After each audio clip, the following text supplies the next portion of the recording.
What's up, friends? Welcome to my channel where we're doing music covers, original music, album reviews, song reviews, reactions, tier lists, a little social commentary here and there, whatever the day calls for. If you like what you see here, please subscribe to the channel. If you have content on here, I'll subscribe to you as well. I am all about supporting up-and-comers on here.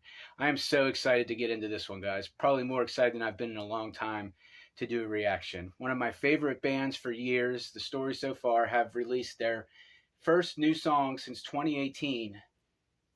Yesterday, out of completely nowhere, completely unexpected. And being that there has been so much speculation about the status of this band due to the amount of inactivity and due to the fact that their vocalist Parker Cannon has taken on another project called No Pressure, which is also amazing.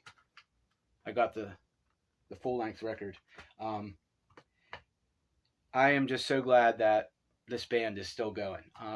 Like No Pressure kind of sounds like the first Story So Far record with a bit of the mid-90s and late 90s skate punk to it. And it's more written for a live setting, those tracks. Whereas The Story So Far is a lot more dynamic and there's a lot more depth. And one of the things that drew me to this band as soon as I heard them was just the musicality and the drumming and the guitar and bass interplay. And then like Parker Cannon is an amazing vocalist, and what I like about the way he brings his lyrics in comparison to other bands that call themselves pop punk, it almost doesn't feel fair to just call this a pop punk band because there's so much more to it than just that.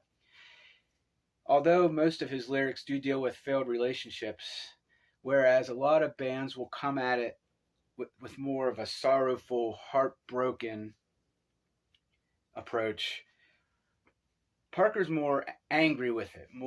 He's got more venom, more bite. Like I got The Story So Far on my shuffle on my iPod that I listen to at work.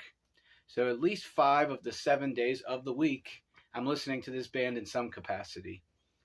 But I found out about them in like 2014 when their second album was the newest one. And it was out of complete curiosity, and it was one of those curiosity finds. It ended up just being so amazing. And I liked that second record so much that I went back and checked out the first one. I actually ended up liking that one even more. So I followed along single by single that they released up until the release of the self-titled album.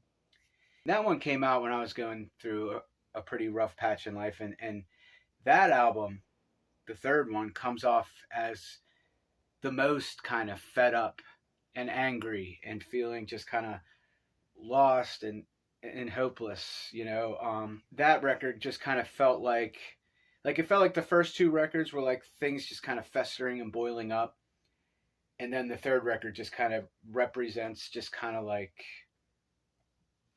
the bubble bursting of emotion, you know. And they tried some new things on that record that I really liked. I was extremely excited for the release of Proper Dose. At that point, the first record was my favorite one still. But now that Proper Dose was upon us, I honestly don't know what my favorite one is. It might be a tie between album number 1 and album number 4. You know, Proper Dose took a little bit of a different approach. It was more of an introspective record dealing with topics of addiction and other lyrical topics. It was more ambitious, you know, but still in this compact half-hour or so package, and a lot of things were tried. They were all a success. I just want to get into this thing, so let's do it. I just want to say something real quick. The last 3 videos I've put out, actually, the videos I've been putting out for like the last month, I've been getting way more traffic than what I'm used to, way more positivity and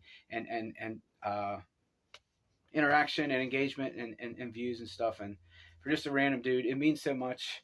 And I have kind of fallen behind on responding to comments. And this weekend, finding time to sit down and respond to the ones, at least on the last couple that I haven't, I'm definitely going to do that. But I've read everyone's, and I appreciate everything that anybody does to support this channel. And yeah, I don't think I can wait any longer to listen to this. So here's The Story So Far with their brand new song, Big Blind. Let's get into it. I left my daughter's hairbrush on the table. Normally I would get everything out of the way for a video. I'm just in a hurry. I'll just say I don't really have many criticisms. It doesn't feel like an evolution from Proper Dose or anything super ambitious. If anything, it kind of sounds like it's somewhere in between that one and their self-titled record. But there ain't nothing wrong with some good familiarity. Nice catchy guitar work.